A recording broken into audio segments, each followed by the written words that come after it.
Hey guys, welcome back to my channel. So in today's video, I'm going to be doing this hairstyle that I have on my Instagram, but I never made a video on it.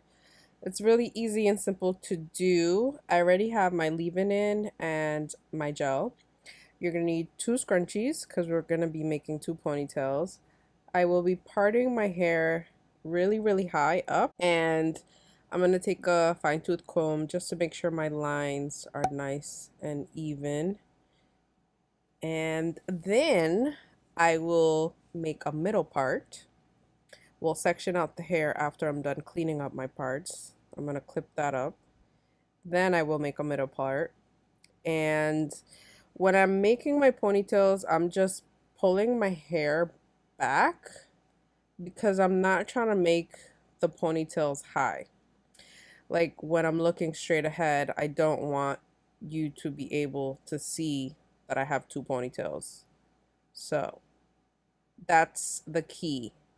Making sure that the ponytails stay behind my head.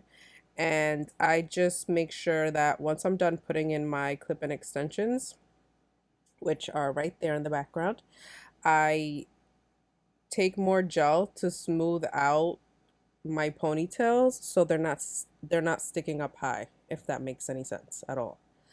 But that is it for this video. I'm just gonna play music for the rest of the video.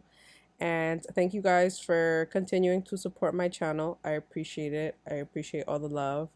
And I'll see you in my next one. Enjoy!